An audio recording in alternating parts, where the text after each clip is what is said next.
Hello, welcome everyone. Today we'll be discussing social engineering concepts, which is part of module 9 of the CH course. So let's start with the definition of social engineering. So it's basically a method to convince people to reveal confidential information. Okay, and the targets that anyone would like to, uh, go ahead with are like people like help desk personnel, system admins, and tech supports. So this kind of a method actually relies on the fact that people are usually not aware of the information that they hold.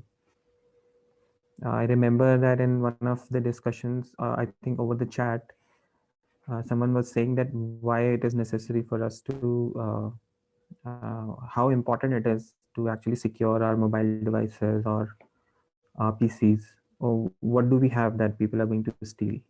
Okay, so this kind of behavior itself is an opportunity for the attackers to use social engineering methods to know the confidential information which the people are having. So the impacts that these kind of attacks have on organizations are it can result into financial losses, a loss of privacy, potential terrorism, damaged goodwill, temporary or a permanent closure, or any other lawsuit or arbitration. Okay, so let's discuss some of its types, and we would be discussing these types in detail also. So there are human-based social engineering, which is like gathering information through interaction with people. Then we have computer-based social engineering methods, which is like gaining information with the help of computers. And then there are mobile-based, same tasks and using mobile apps. So it's humans and apps, applications, either on computers or on mobile devices. So some of the behavior of people which is vulnerable to these attacks are the ones that are listed here. So we always tend to trust others, okay? And normally we are also ignorant that we can actually become victim of social engineering. Then if we also can have fear of not complying with the request of a social engineer. So that particular attribute of fear, that if we do not answer the request of someone, then some bad thing will happen. So that fear is also some kind of a it is vulnerable to attack. Okay. Then we have greed. So which is like in return of something, we will give something. Okay. So that bargaining attitude of people of gaining something from information is also vulnerable. Then sometimes we have sense of obligation, like moral obligation to help someone. Say someone would come and we internally would feel that yes, we should help the other person, and that sense is actually also vulnerable. So there are some reasons why for organizations also.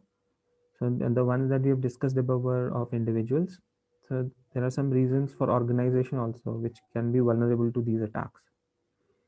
Say one is that sufficient training has not been given about security to the employees. Then there are many units and departments inside an organization. So there's not proper flow of information, uh, and knowledge is not distributed properly. Okay. Then this flow of information isn't regulated because sometimes organizations do not have sufficient security policies. They lack in them. So these were some of the behaviors that are vulnerable to attacks.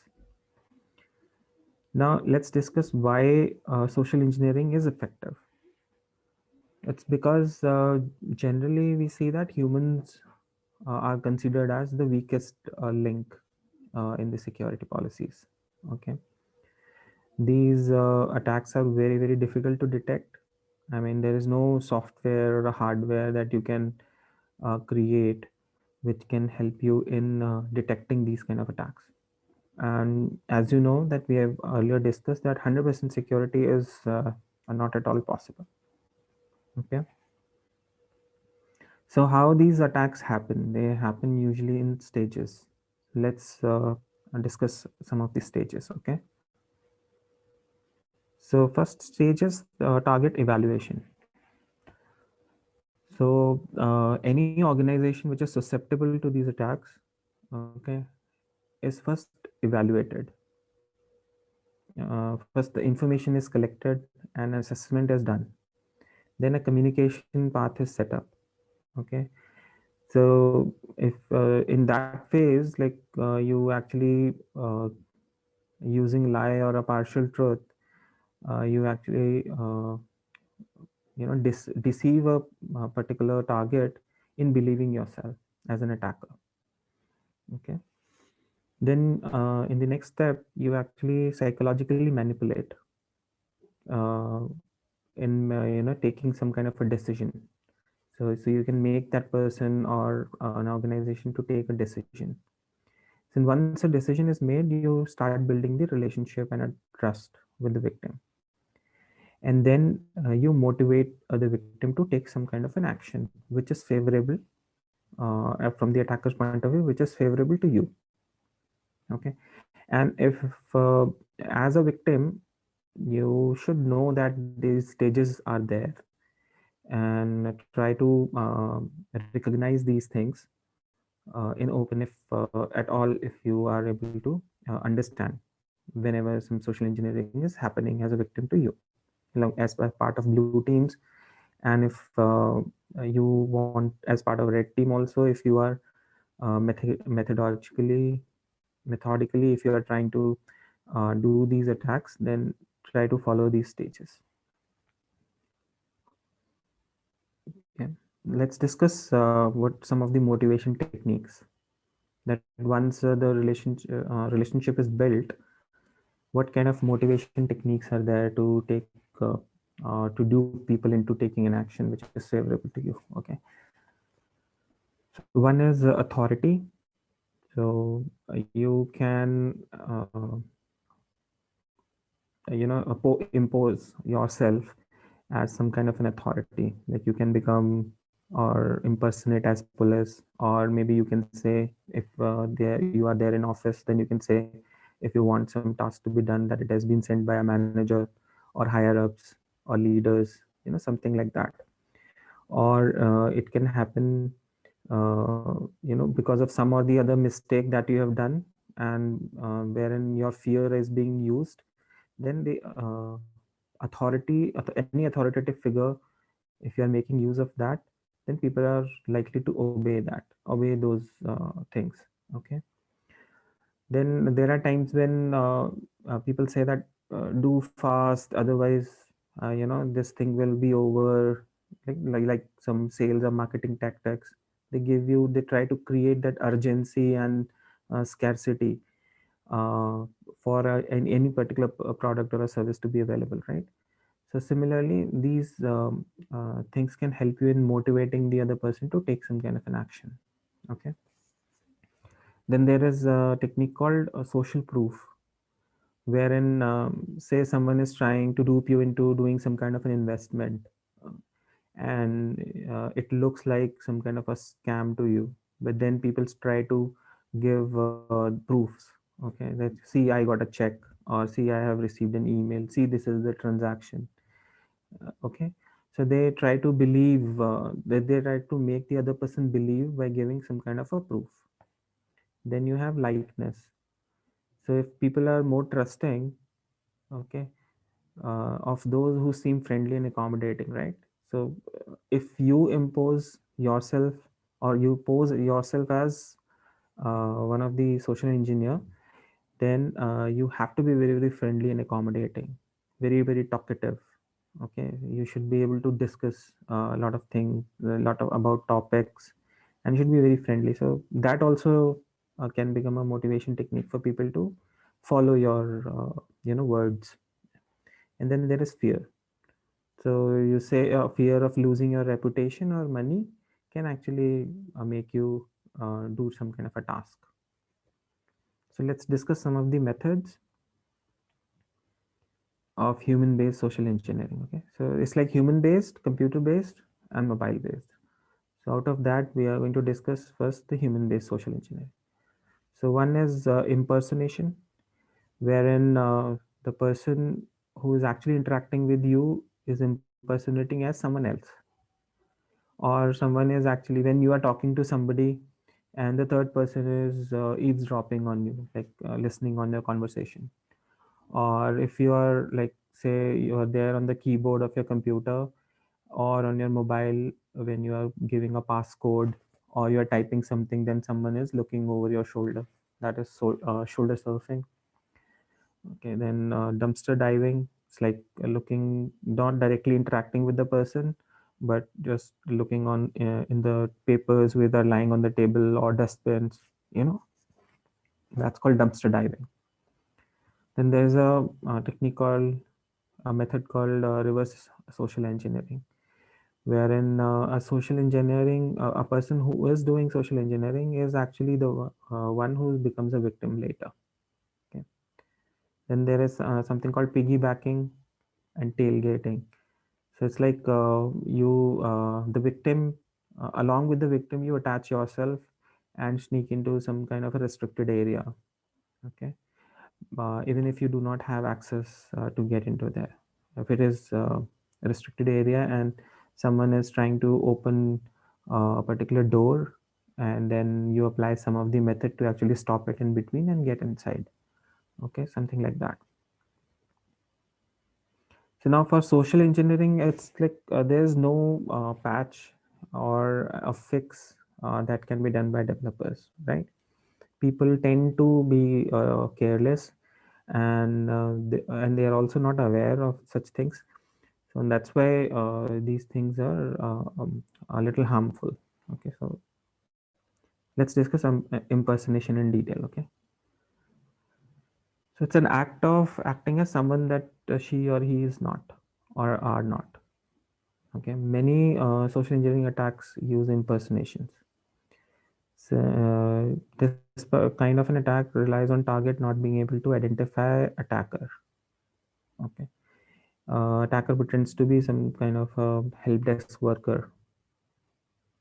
So it calls the employees, asks for their passwords to fix some kind of error, which is actually not an error in the employee's computer. And like it is very effective if the interactions are made face to face, because generally we tend to believe like because of the presence of a person, we tend to believe the person more. So it's more effective in those scenarios wherein someone is there standing in front of you, right? So if someone is dressing properly and wearing good clothes and have a very impressive personality, they and seeming to be very intelligent, then that also helps in making these kind of things effective. And employee may be less likely to question that type of imposter because they would not know the person. If someone knows the person, then these impersonation might not work. Okay, if someone does not know, then it becomes effective. Then easily you can, as an attacker also, you can impersonate anyone. So some of the deception technique tactics which are there. So it is one of the primary mechanism in social engineering. So you create trust, fear, etc., and encourage the victim to reveal that would normally the person would not reveal.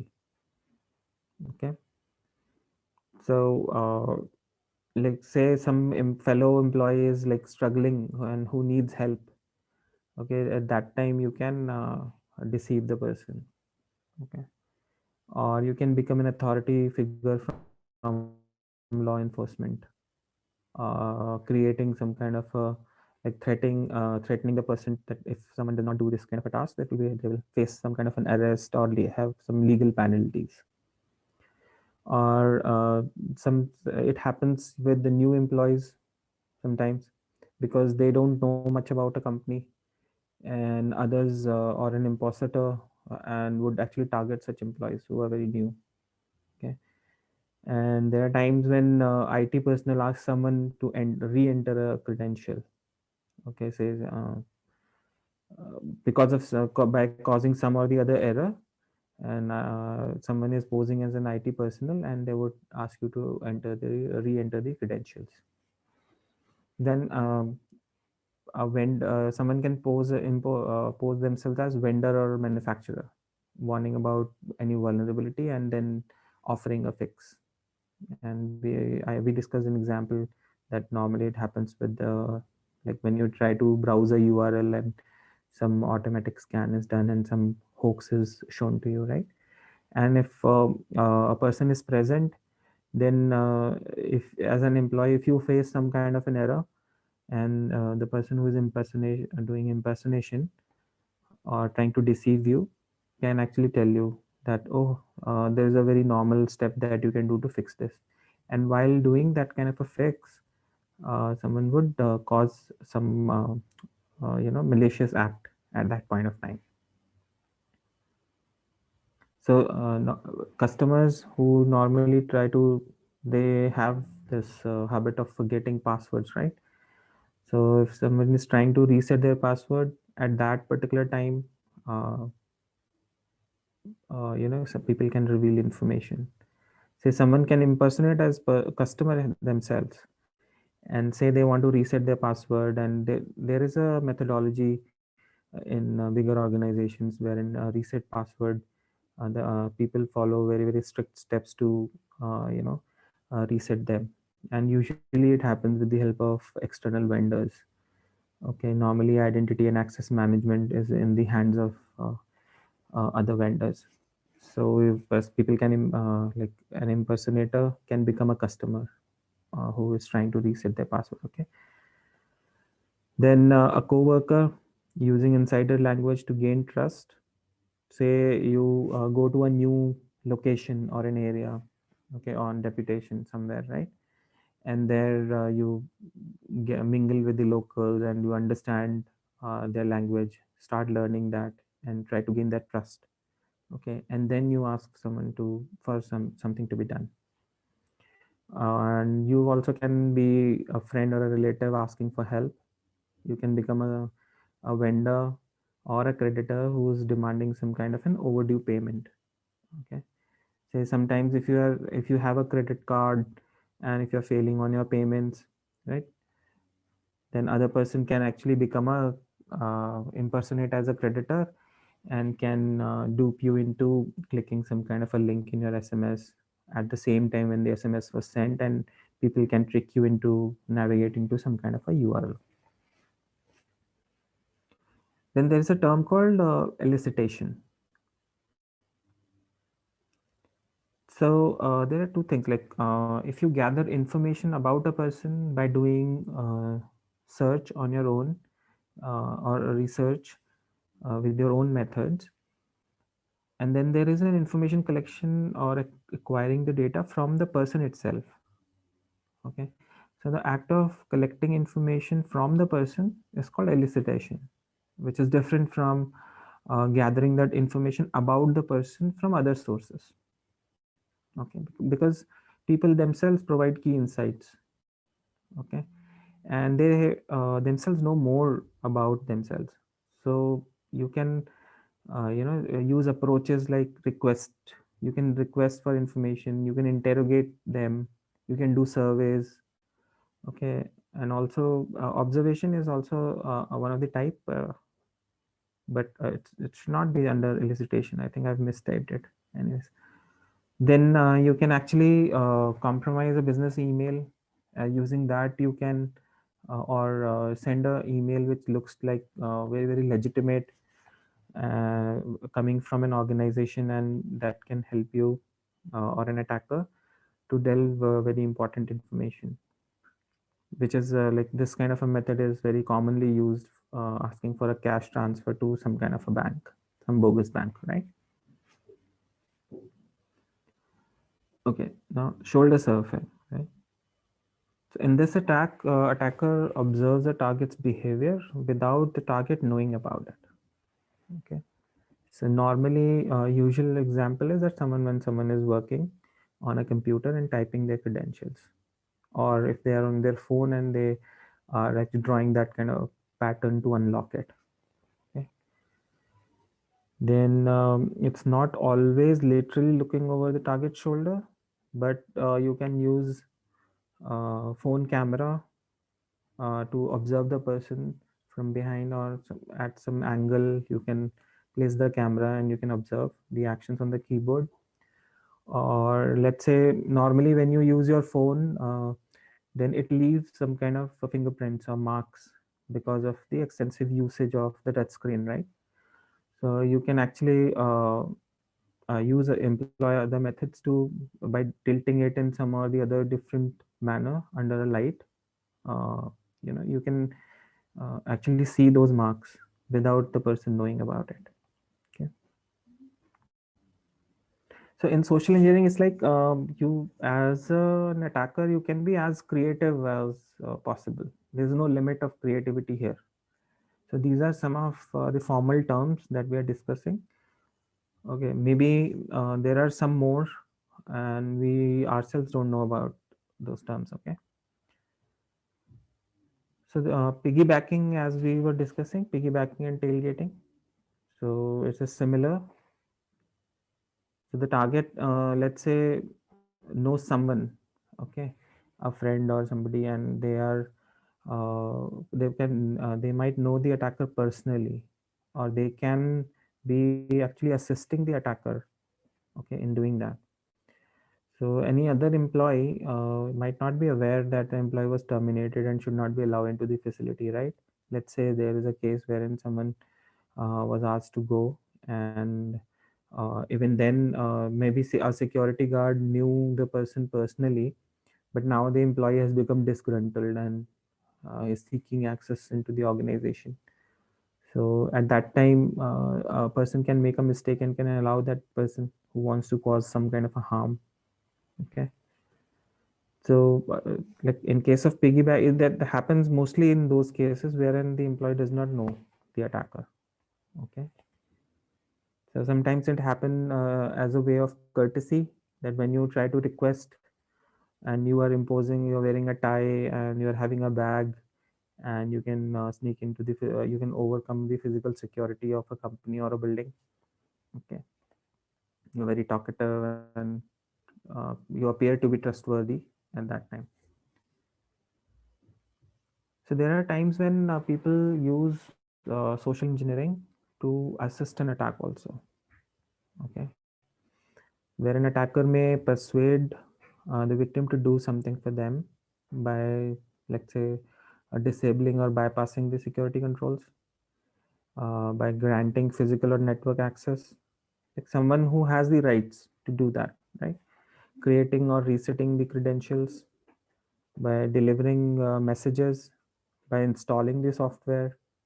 So these things normally happen by or can take place when there is an insider uh, who is helping an attacker who in doing that. Okay, or maybe authorizing some kind of a payment.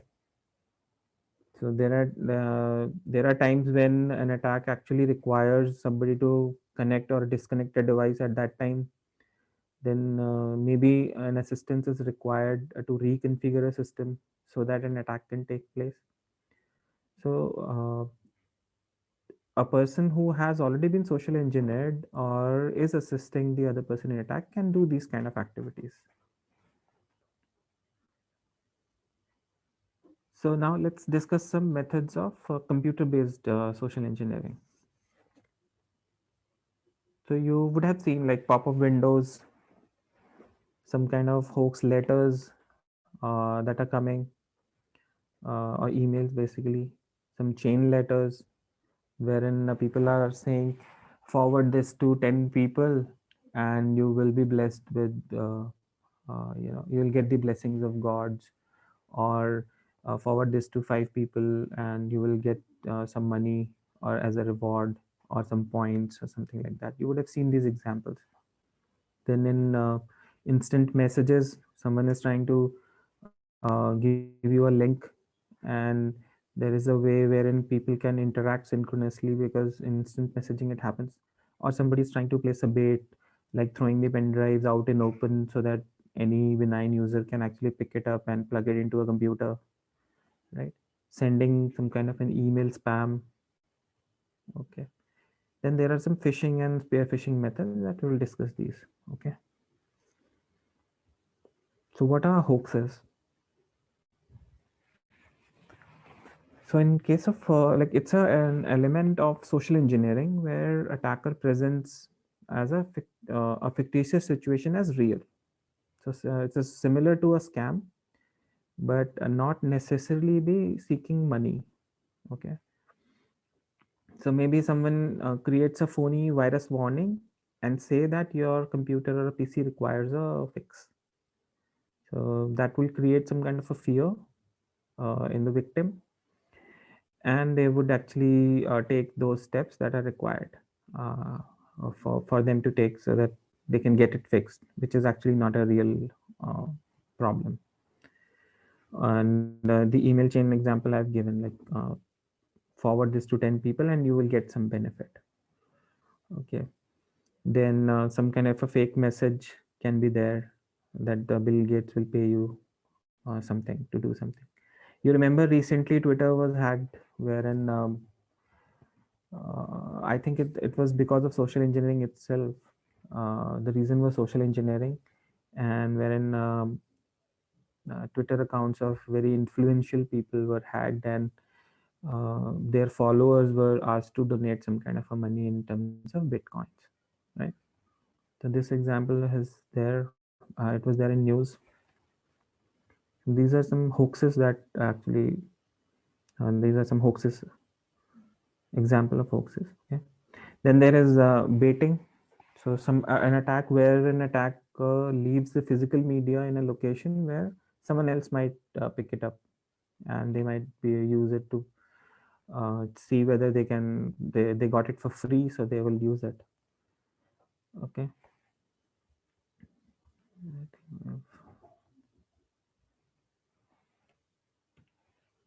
So why it happens? Because naturally we are curious, right? We want to try out things. So USB example is the one that always comes to my mind. Maybe because I do not have more than two USBs as of now, so I want to have more USBs. I want to run Kali, uh, in a live mode from a 8 GB pen drive, right? So I might use it, or maybe the shop is closed, or maybe I'm into some kind of a location where it is the market is quite far. Yeah, there can be many reasons. So earlier I used to see that pen drives had this auto run kind of a binary which is there. So as soon as you plug in, and some program will execute automatically. But these days I think it is disabled, and I've stopped using Windows, so it does not, even if it has something called auto run, it doesn't start, right? So if people are using Windows and auto run is enabled, then as soon as they plug it, like something else will get installed, and the credentials can. So it's an example of USB baiting. Okay. So let's say if there is an infected game or some kind of a fake media, like some kind of a payload is there inside a file, and it is like created in such a way that it can evade antivirus. So it can be part like it is usually called USB stick baiting. Okay. We have seen this, like you trigger a particular payload in the remote machine, and a listener is listening, waiting for it to do a reverse TCP connection, and then you can actually have a control on the machine, right? Now let's discuss some of the methods of mobile-based social engineering. Okay.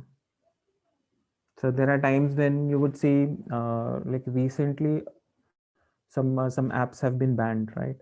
Because they had inherently had some backdoors built into them. They were spying or snooping or observing users, right? So and also Google Marketplace has Google Play Marketplace has made their laws very stringent. I mean, their policies very stringent now. There are times when people take the legitimate apps and they re-engineer or repackage them after first they disassemble it, okay, and then they make the required code changes, and then they repackage it and publish it. It's like it happens that Google scanners also might not be aware. And I'm just talking about one Google Play as a marketplace, but there are other custom application hosting platforms wherein you can distribute apps, legitimate apps, by repackaging them. Okay.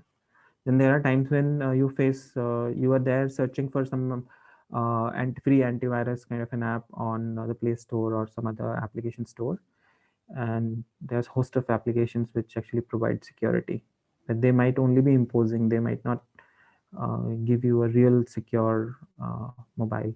Okay, they might not be able to scan it properly. And there are times when these kind of attacks happen using SMSs also. So let's discuss URL hijacking. Okay, so it's like if an attacker exploits, the inability of our readers to read properly. Okay, uh, usually also called typo squatting, and it's basically tricking a user into reading a wrong thing as a right thing. Okay, let me give you just one example. Okay, let's say there is a website, paypal.com.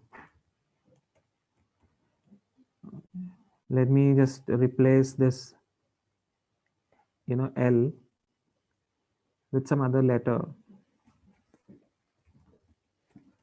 Maybe I can place one,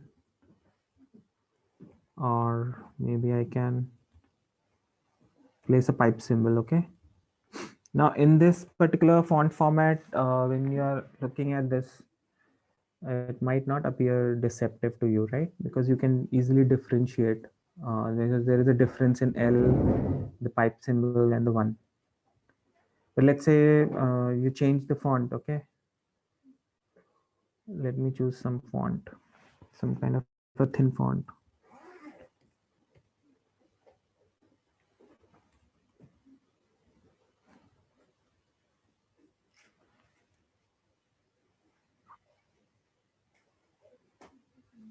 Let me reduce the size of it. Okay, I'll just. So when you see now, it looks the first two examples actually look very very similar, wherein it's very difficult to differentiate between a one and an L.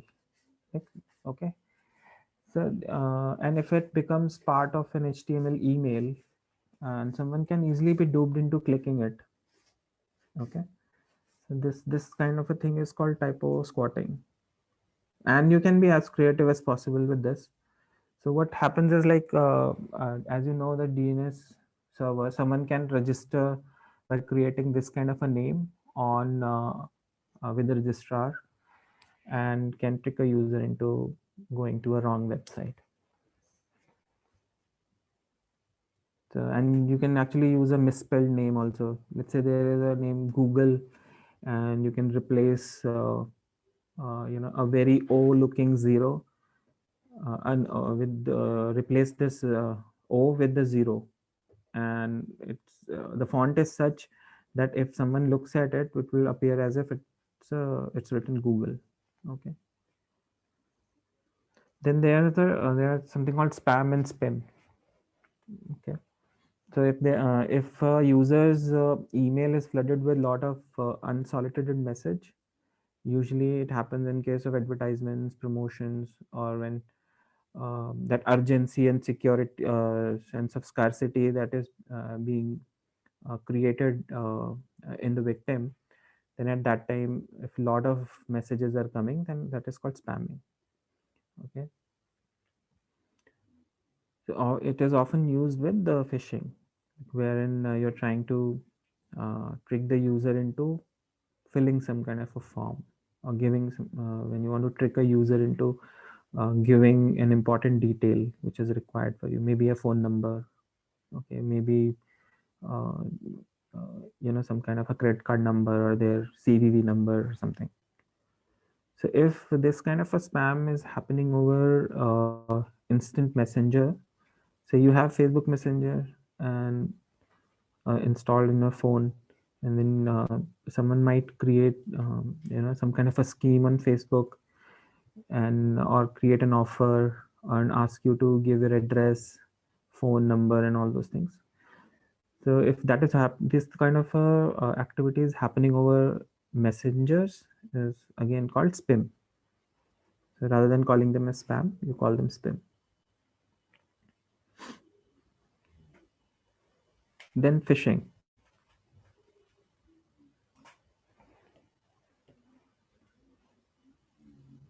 So wherein a user actually would impose themselves as trustworthy figure or a trustworthy organization, and they would try to get the details through email. Okay, which is emails is the best and the most common way of doing it, but it can happen over SMSs also. So I mean, these are things which are quite easy to be distributed, and people who create these kind of campaigns, they usually measure them. Okay, and it's been considered as quite effective. Okay, because we all have the habit of having and going through email, and most of the time, most of our time actually is spent on emails.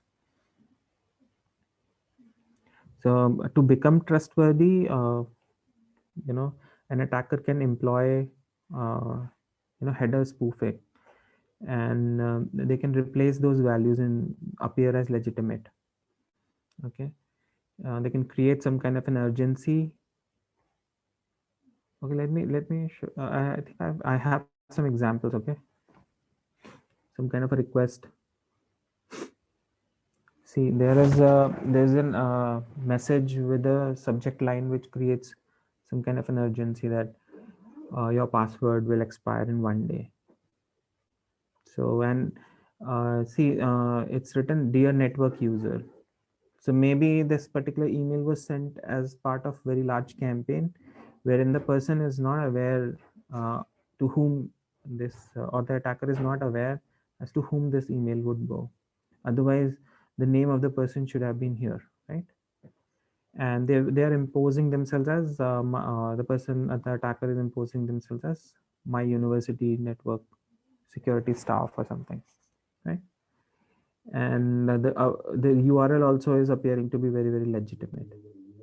So the person would click here, and there will be some kind of a fake form, and you would enter those details, and then they would redirect you to the legitimate site. So it you won't come to know as a victim, right? Then let me show you one more example of phishing. So it's like someone is trying to ask someone to click on a button so that they can do a FaceTime verification. It's there in iPhone. FaceTime is there in Mac, right? And iPhones, iPads. Okay. Then you have some kind of urgency email, some person imposing from the payroll, and you see how creative a person would have been in creating this kind of a URL.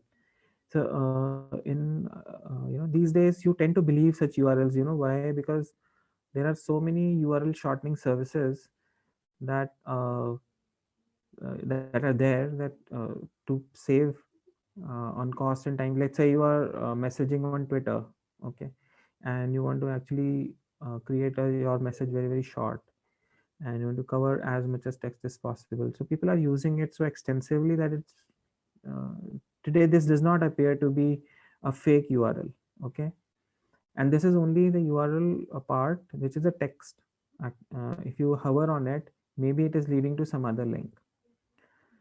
So I'm just giving you one example that a delay in payroll can cause an employee to actually click on this URL because there's an urgency.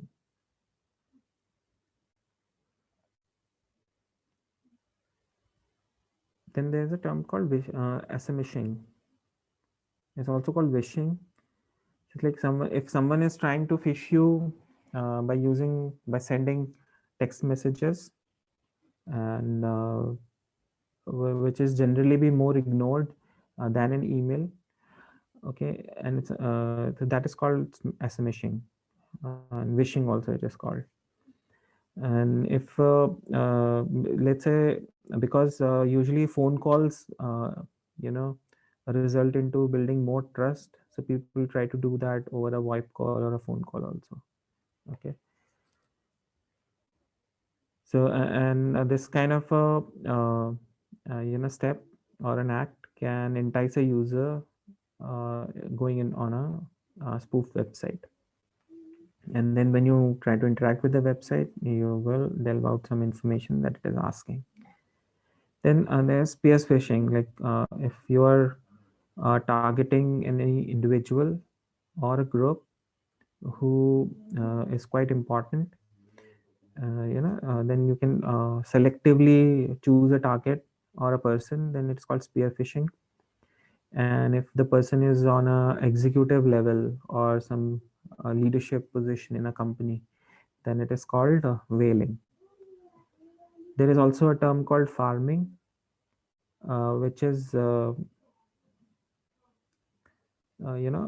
let's say you have a host, I mean a web server, and you create some kind of a website wherein the actual user is when someone a victim clicks on that, and rather than going on the trusted site, it goes to your site. Okay, and gives the username and password, and then you redirect the person to the legitimate site. So this whole process is called farming. Okay.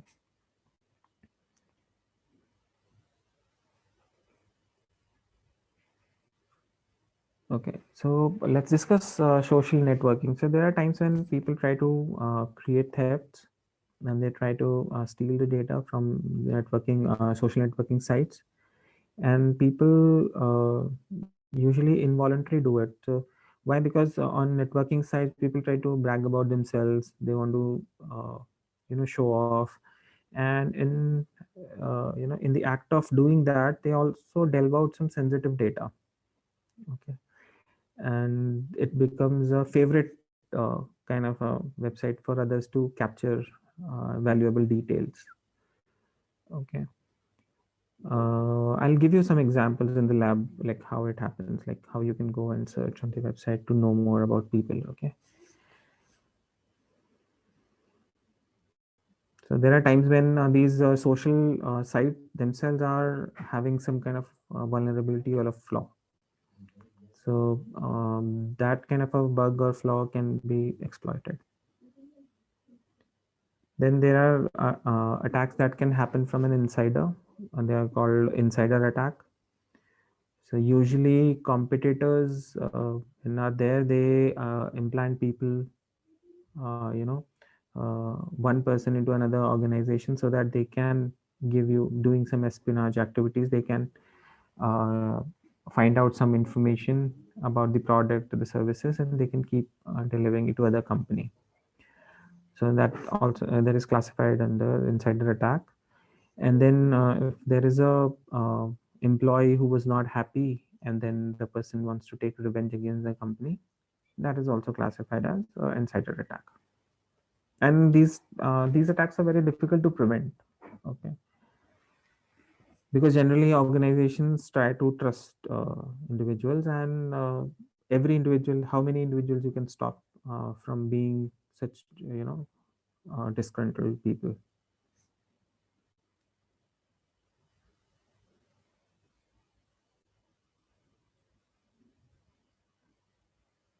Yeah, there are two companies who are competitors, having the same product line. Maybe they, uh, create two antiviruses. I mean, they have the antivirus solutions. Okay. Now, one company is competing with the other company. So in that case, like usually, if there is some kind of bug or a flaw or some kind of a malicious software, it gets missed by one company, then it would result in some kind of a disrepute. Okay, the company might face some kind of a criticism from their vendors or their customers, right? And the other company actually knows about it, let's say, before even some kind of a feature is released, and the other company knows about it by way of implanting an individual in the competitor company. Okay, so that becomes an insider attack because company A would unknowingly be employing somebody, okay, and who is actually passing on information to some other company. So that becomes an insider attack wherein the information is actually going outside a company.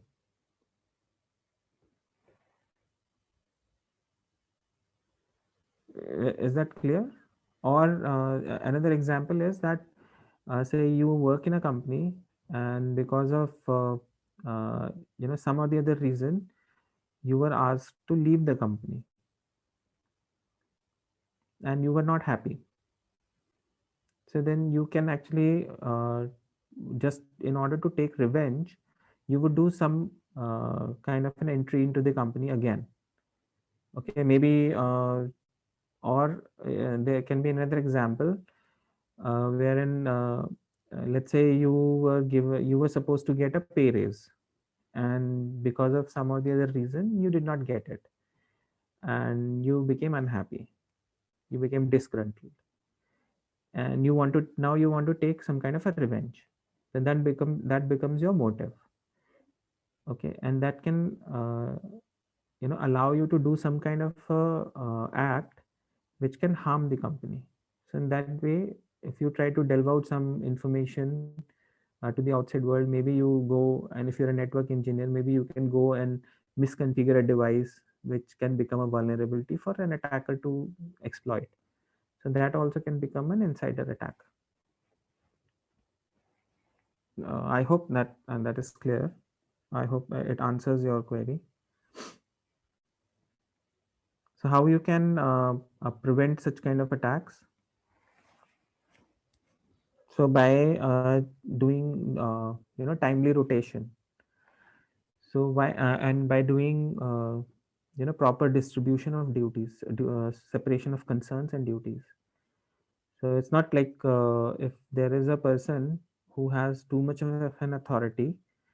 Let's say someone is approving checks in an account department, let's say, and but before that someone has to file a check, enter the details, and take that check for someone's approval. If the person who is collecting that particular information and entering the checks, as well as the say he's the same person who's approving it, then the whole authority is with the person, right? So doing this kind of not separating such tasks or the concerns actually can uh, make an organization vulnerable to an attack. What happens when the person himself or herself wants to cause some kind of an harm? Or and there are times when you have to properly rotate the employees. Okay, say someone has been there in one project, and there is too much of a dependency created on a person. In that case, the person might use that as an opportunity to create some kind of a harm. So it's always better to separate the duties and do proper rotations, employee rotations. Then you need to log and audit the activities of people.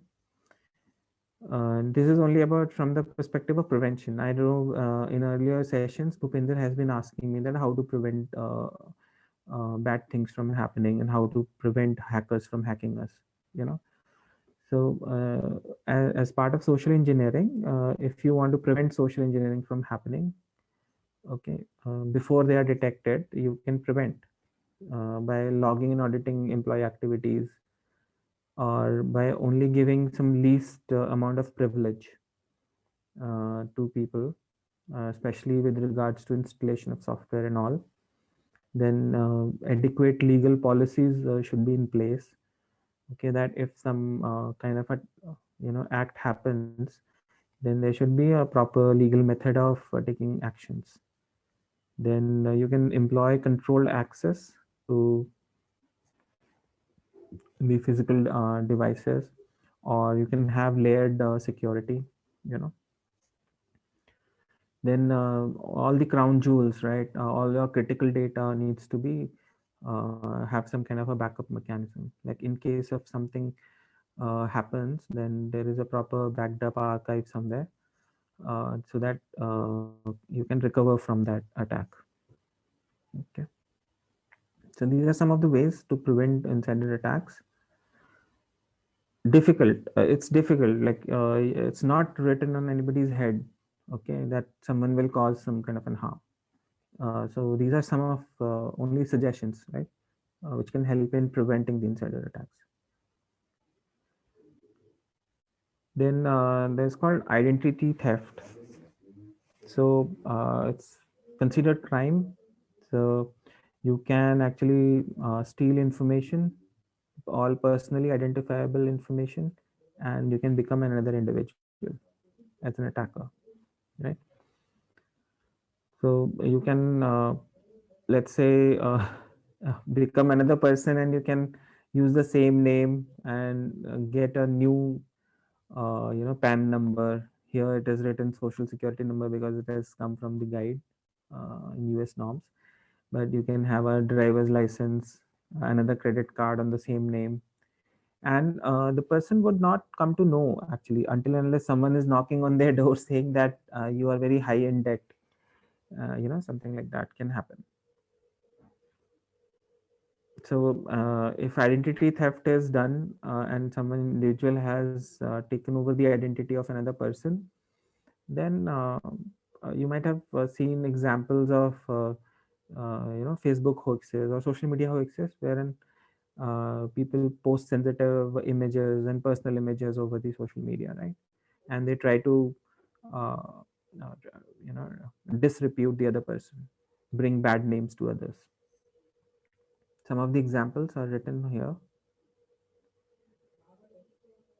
So let's say someone can take these steps, like search the target's address, gain the access to a utility bill, and then by filling up the forms, they can apply for motor vehicles or proof of identity or other things, right? And they can actually go to the target banks and can withdraw money, okay, in person.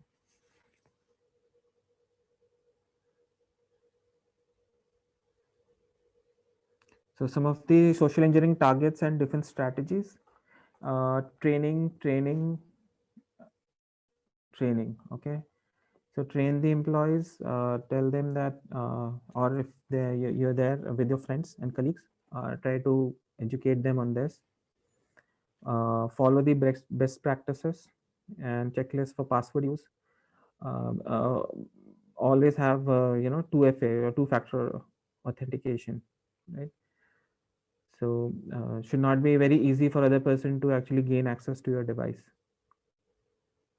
Try to use password managers rather than using your own password, which has some indication on date of birth or your first name, second name types. Okay. So if you're there part of the organization, ensure that the guests are escorted always and someone is accompanying them. So if there is an unknown person in a company, okay. And so just because you might be rotating security guards to secure the perimeter, then adequate training should be there with them. They should also follow some strict guidelines. So if someone should not get access to the mails or any other personal communication, so it is always best to lock them up and monitor them all the times. So there are times when people are working in government departments, okay, and if they cannot take their phones inside, and if it is kept outside, then it should be in a very secure way. It should be there. If you're going in some mall and if you have a bag, and ensure that it is properly locked and secured. Always keep an updated inventory of all communication equipment. This is more of an organization perspective. So countermeasures: have good password policies, physical security policies, proper training to the employees, always appropriate amount of access or a privilege should be given.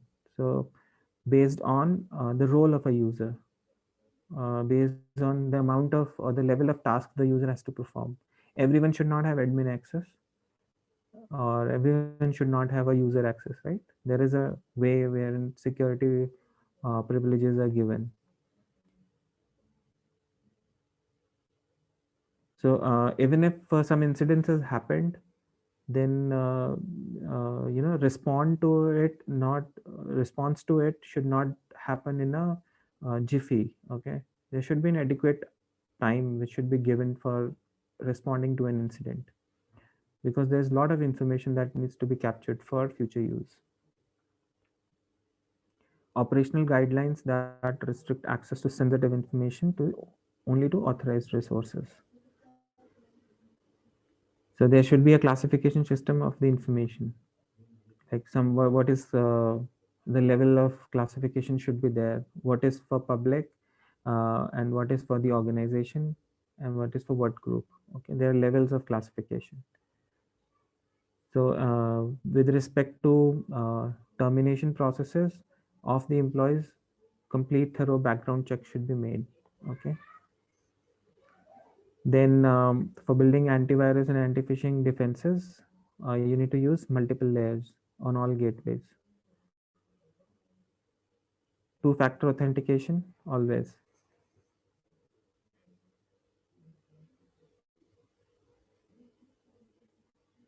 So this is just one example, like anti-phishing toolbar. Okay, I'll just put it that.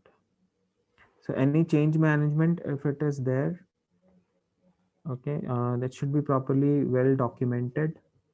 And because most of the time it happens that because of some or the other business flow, error or a flaw in a business flow, things happen. Okay, so it is best to have a well documented change management process.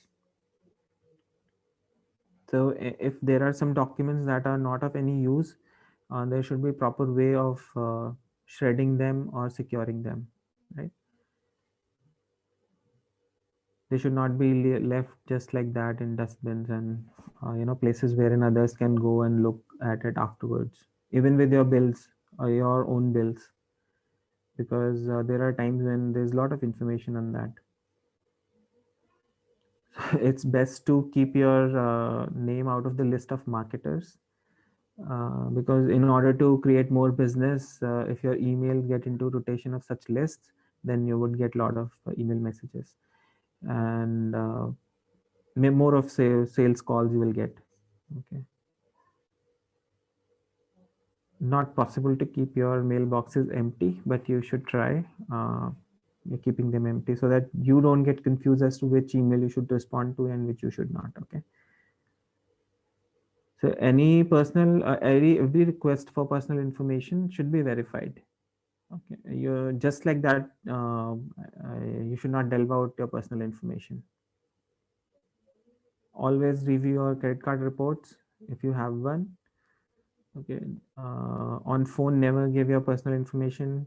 Do not allow personal information to be publicized, especially on social media, or even if you have personal websites.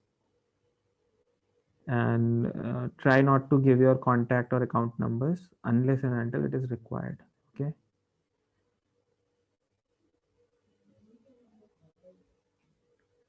Okay, this is so as part of penetration testing. You need to obtain authorization for doing such attacks, determine necessary scope first, then you gather the list of emails and contacts of predefined targets. If these targets are not known or available, then use your footprinting techniques to collect this detail. Okay, and so once you receive these emails and contact information, you can generate scripts to do pre-texting. Okay, one of I'll just scroll it up. Okay, so you make the other person or the whatever target you have chosen in your scope as part of pen testing activity. Try to pretext in a way that the other person should be able to believe it. To be as creative as possible for the other person to believe your messages. Okay.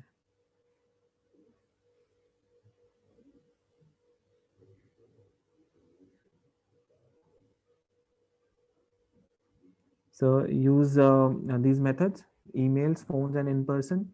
You communicate and try to take information out of people. And additionally, you can, by way taking the methods onto computers and mobile devices, you can make use of social engineering toolkit. So for tomorrow's lab, if you like beforehand, if you want to uh, have a look at, there's something called SE toolkit.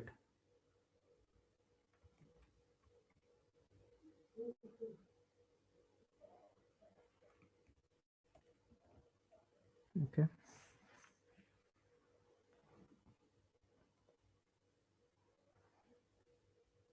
Okay, I need to run it as root. So have a look at this, all the options. Okay, and we'll take some examples in tomorrow's lab. Okay, so there are like ways you can do social engineering attacks, pen testing attacks. There are some third-party modules you can have a look at, and so there are like these spear phishing attack vectors. This is just a framework to craft and create resources for you to do an effective social engineering using computers and mobile devices. Okay, so just have a look at these options, go through this tool, and we'll be using this in the lab tomorrow. So I'll just summarize what we have discussed so far. Social engineering is used to convince people to disclose confidential information. An attacker acquires sensitive information, and gain inappropriate access privileges. These attacks can target office workers for sensitive company data. With respect to humans, it involves getting information through interaction. Okay, and computer-based social engineering involves using a computer software to get this information.